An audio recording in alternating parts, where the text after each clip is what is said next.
ጤና ይስጥልኝ እንዴት ናችሁ? እንግዲህ ወቅቱ በአውሮፓ ያው እኔ የምኖረው እዚህ ጀርመን ፍራንክፈርት አካባቢ ነው። ወቅቱ የፀሐይ ነው። ያው እንደዚህ እንደምታዩት በጣም ሙቀት አለው። 30 ዲግሪ ላይ ነው አሁን ያለነው በከተማ ደረጃ ማለት ነው። ያው በጣም ነው የሚሞቀው።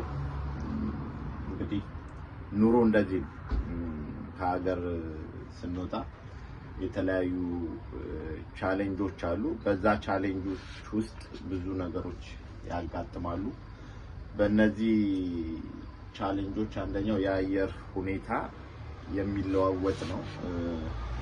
እንደሚታወቀው ሀገራችን መልካም የሆነ አየር አላት። ነገር ግን በስደት ዓለም ያለን ሰዎች እንደ ሀገራችን አየር ያገኘ ካለ እድለኛ ነው እንጂ አንዳንድ ቦታ ላይ በረዶ አለ፣ አንዳንድ ቦታ ላይ በጣም ይሞቃል፣ አንዳንድ ቦታ ላይ ደግሞ ቅዝቃዜ ያለበት ቦታ አለ። ይሄን ይመስላል። ሙቀቱ ትንሽ ከረር እያለ ይመጣል። አሁን ደግሞ የፊታችን ወር በዚህ በፍራንክፈርት የአውሮፓ እግር ኳስ አለ። እንግዲህ ያው ሙቀት ይጨምራል በዛን ጊዜ ተብሎ ነው የሚታሰበው። እንግዲህ ያው ኑሮ እንደዚህ ነው። በአገር ውጪ የተለያዩ ነገሮች ይኖራሉ።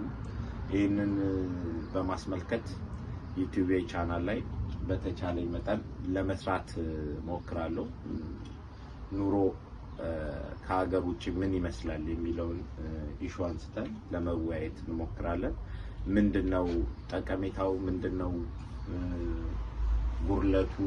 የተለያዩ ነገሮች የሚከሰቱ አሉ። ለምሳሌ ከቋንቋ፣ ከትምህርት፣ ስራ ከማግኘት ከተለያዩ ቦታዎች ከተለያዩ ሁኔታዎች የሚከሰቱ ነገሮች አሉና ያንን በማስመልከት አንዳንድ ነገሮች ላይ እንሰራለን። ስለዚህ ዩቲዩባችንን ለማሳደግ ሐሳብ፣ ኮሜንት፣ ላይክ፣ ሼር፣ ሰብስክራይብ በማድረግ ዩቲዩባችን እያሳደግን እንወጣለን ብለን ተስፋ እናደርጋለን ከናንተ ጋር ማለት ነው። ያው የሚጠቅሙ ጥቅሞች የምትወስዷቸው ተሞክሮች ሊኖሩ ይችላሉ። ስደትን ያሰብን እንደውም በስደት ዓለም ውስጥ ብዙ መከራዎች የገጠሙን ሰዎች እንዴት ነው ከሰዎች ተሞክሮ ያንን ነገር ተምረን ለቀጣይ ማድረግ አለብን የሚለውን ነገር እንወያያለን። መልካም ጊዜ። ሰብስክራይብ አድርጉ። ሁሉም 21 ቲዩብን ሰብስክራይብ በማድረግ ቤተሰቡን ይቀላቀሉ። በጋራ እንማማር የሚል ሐሳብ ይዘን መጥተናል። አብረን እንሁን። አመሰግናለሁ።